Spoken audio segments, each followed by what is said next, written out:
What is going on, guys? It's your boy Kyle the Pug here, the one and only Pug, and today I am very excited to bring you all a few important things on the Pokemon Sword and Shield Direct for today's video. And as always, I can't really show the actual trailer due to copyright reasons, of course, but I will show you guys key screenshots of what they showed during their live stream. And I will probably put the direct link in the description so you guys can go check it out. And with all this being 15 minutes long, they covered quite a bit of footage, and they covered a couple of key aspects to the game, and today we're going to be discussing those moments in today's video. Now, just be advised a little bit, this will contain spoilers from the Direct. If you haven't seen it yet, either turn away from this video now or hit the link in the description to watch the actual video. But if you have seen the Direct or don't mind spoilers at all, then you are basically in the right place, and I welcome you all. So without further ado, let's get on with today's video. So during the Direct, they showed 5 important things from this mini live stream, and all 5 things were pretty insane. So the first thing I do want to talk about is that the new Pokemon that they introduced in this game, and all of these new Pokemon that they showed are very unique and cool in their own way. So let's get started. The first Pokemon I want to discuss is Wooloo. Now, Wooloo in this photo is a sheep Pokemon, obviously, from the looks of it. And it looks like, to me, it will probably be the normal type of this game, like Rattata, Sentret, and Zigzagoon, etc., etc. All those normal types that were in the past. Yeah, just basically all those normal types, pretty much. So, and it's pretty cute looking, to say the least, and it just looks very fluffy. Oh, what am I saying? Of course it's fluffy, it's a sheep. I mean, look at the thing. And basically the eyes on this thing are super adorable. This looks like a Pokemon you could keep as a pet on a farm or something, and not for battling wise, but either way, it does look super cute, so I actually do like the design of this one. The next Pokemon seen here is Gossifleur, and I apologize if I messed up that name right. I'm not really good with names, so let's just bear with it, people. But anyways, this Pokemon is, from what you can tell, is obviously a grass type. Now, it may have a secondary fairy type from the way it looks, but I would probably think it would look like something that would gain that secondary typing in its next evolution. I'll explain later about its evolution later on in this video, but this Pokemon does look cute in its own sense, and how can you not resist those eyes, obviously? I mean, I wouldn't resist them either, you know what I mean? The next Pokemon seen here is Dreadnought, and this Pokemon looks like it's about to whip somebody's ass, honestly, but anyway, this Pokemon looks like it would be a rock type or steel type from the way it looks, and I'm probably leaning towards the rock type, because I would really doubt that they would release a steel type, you know, so early in the game. But if that thing evolves later on, maybe it might have a secondary steel typing, or maybe even a dark type for that matter, because it did use Bite in the Direct trailer when it was in battle, so that's that. And this Pokemon would be kind of like something I would actually have on my team if I was playing this game down the road from now. It looks very cool, and its design is pretty much on point, though. And he'll be a badass when he grows up to adult form, so I won't deny that part. And last but not least, we have Corviknight, the flying type. Now, this one is my favorite out of the ones they've showed out of the 4 Pokemon. I mean, look at it. It's a goddamn raven, and ravens are so badass. And basically, to be another Pokemon I would use on my team for sure. It definitely has probably like a dark type attribute from its form along with its flying type, so I would be shocked if this thing didn't have a secondary dark type. Now, I don't know if this thing will be available early on in the game as one of the beginning flying wild types, or this is like a final evolution form of a flying type, but to me this Raven does not look like it belongs in the beginning of the game. But overall, it's such an awesome Pokemon, and the design for it is just absolutely insane. The second thing I wanted to mention from the Direct is the wild area. Now, you're probably wondering, what is this place? Well, to me, this place is basically what would happen if the Safari Zone for Pokemon Red and Blue and Zelda Breath of the Wild had a child, and this would basically would look like. The way you can move around with the free camera, this is pretty sick, because with it, you can actually find things a lot easier, whether it's, you know, Pokemon or certain items in the game. And the surroundings of it just look absolutely beautiful and awe-inspiring. But it was like, well, I was watching this, it looked like I was like watching a movie, or that I was in the Scotland Highlands or something. But this area does seem like you definitely would catch those rare Pokemon when you get into these battles in these areas. And speaking of these battles, you can go online online with friends and other trainers from around the world and participate in something called Max Raid Battles. Now, it actually does sound like Pokemon Go, but it does sound a lot more insane than it looks.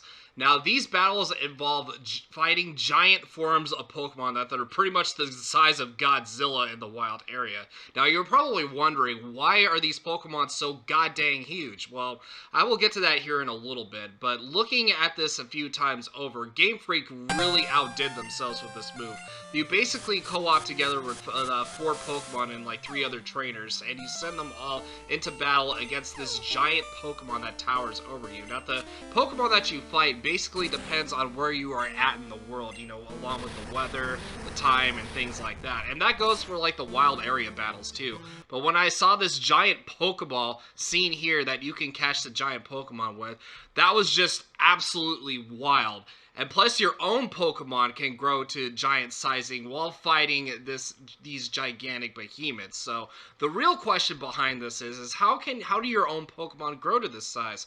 Well, the answer is in my third thing that we're about to discuss here right now. So the third thing that they mentioned in the Direct, and I want to mention to you guys as well, is Dynamaxing. Now, Dynamaxing is an attribute that you can use while in trainer battles, gym battles, etc. And how do you use it? Well, as I mentioned before, that you can only activate it once, and your Pokemon becomes gigantic in battle for only 3 turns. And this would basically mean that you would have to use it wisely if you want to win your battles.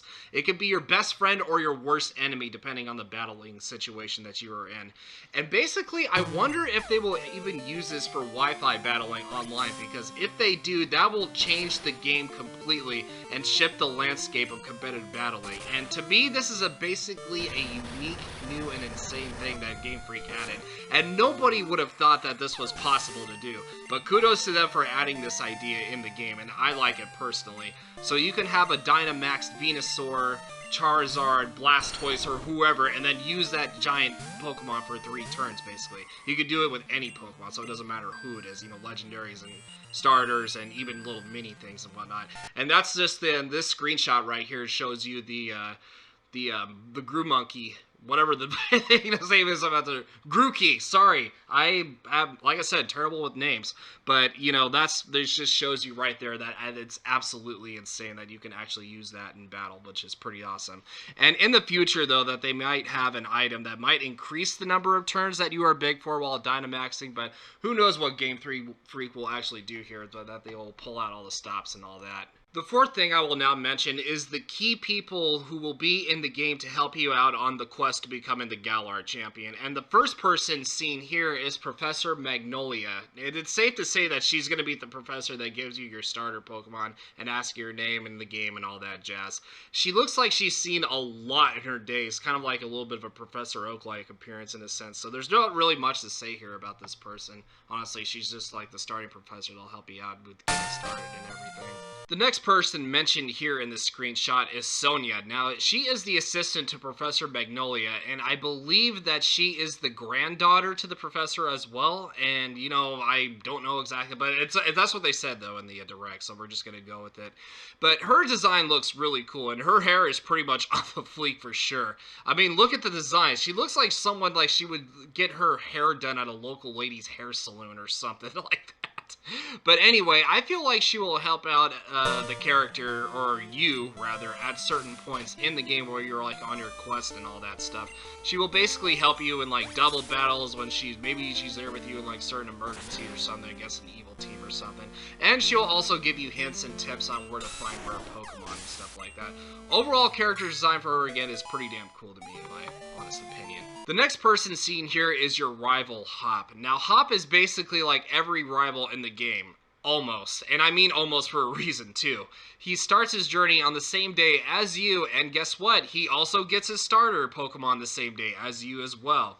Basically, it is unknown if his starter will be superior or inferior to the one you start out with, but I guess we won't know until we find out once the game is released worldwide, huh? The final person seen here is the champion of the Galar region, Leon. Now, this is Hop's older brother, and I know it doesn't really show it here, but his main Pokemon is his Charizard. Now, I don't know what his Charizard will be like, since it is his ace Pokemon after all. I know what Charizard looks like overall, but we don't know what he's going to do with that Charizard. Will it be a Mega Evolved Charizard? Will Will it be a Dynamax Charizard? Will it even be, you know, or supposedly a rumored Armored Charizard? Again, only time will tell at this point. And I do love Leon's character design. He kind of looks like one of those all-star soccer players that you would see in the Euro Leagues, but that's what makes his design look so damn cool and legit. He wants to become the face of the region, and he's been doing a good job of showing that so far in the Direct. And last but certainly not least, the fifth and final thing that we have to discuss here from the Direct is the 2 legendary Pokemon, which was my favorite part of the Direct. And even though they didn't show much footage for very long, I still thought both of these Pokemon looked absolutely cool. Now, the 2 legendary Pokemon are Zacian and Zamazenta, and both of these Pokemon, as I mentioned before, look so badass. They look like if Suicune and Cobalion crossbred with each other, and this is what you would basically create here. I mean, basically, they looked like 2 twin brothers fighting each other in the clip at the end. And, you know, they always make peace with each other, but, you know, nobody would have seen that coming. But, you know, and like I said, that's what they do. They make peace. But anyways, Zacian is the one with the sword in its mouth. And honestly, it looks like one of those Pokemon who wants to conquer and is brash enough to take on any challenger standing before it. I mean, isn't that kind of dangerous, though, to be carrying a sword in your mouth to begin with? Well, oh well, whatever. It's Pokemon. I guess they can kind of get away with that, right? Anyways, this guy looks super awesome either way, though. Zamazenta, you know, the other one is the one with the shield design on its front, and it looks absolutely insane. And I know that I've used that word so many times in this video, but I don't care. But this is like one of my favorite, this is my favorite of the 2 because he looks so calm and collected compared to Zacian, and it feels like this Pokemon wants to find peace and freedom for everyone and everything in the Galar region. And I feel both of these Pokemon will have pretty important roles in the story, but it is unknown at this time what roles they are, though, to be exact. Whatever it is, though, it will be pretty insane. As for the typings, I know both of these Pokemon will be part Steel type, but will they have secondary typings? I mean, it is possible, but I really don't think so, to say the least. But if I had to pick, I think Zacian would probably be like the Ice type because it represents like a bluish kind of sword, and I think Zamazenta will be like fire because obviously it's like a reddish kind of a glow. But anyways, like I said, who knows at this point, right? And plus, they are on the cover for the game, just like every other legendary Pokemon featured in the past games barring Red and Blue in this screenshot. And this game will release worldwide on November 15th, seen here. So mark your calendars, since this will be a day to be remembered for all Nintendo and Pokemon fans everywhere. And that will do it for today's video, ladies and gentlemen. Let me know what you all thought of the Pokemon Direct today. Did you guys enjoy it, or did you not like it at all, or what do you think Game Freak could have done to improve it a little better? I feel personally Game Freak did a splendid job with the video/mini live stream, but I feel like they could have added a new evolution or the final evolutions of the starters, but you know, that's just me. But anyways, let me guys know what you thought of it in the comments below. And I thank you guys so much for watching this video. And if you did enjoy this video and you want to see more of these in the near future, don't forget to hit that like button, subscribe if you're new to the channel, and turn on those post notifications so you never miss an upload or live stream I do on this channel. Once again, I am Kyle the Pug, and I will see you guys in the next video. #PugBark.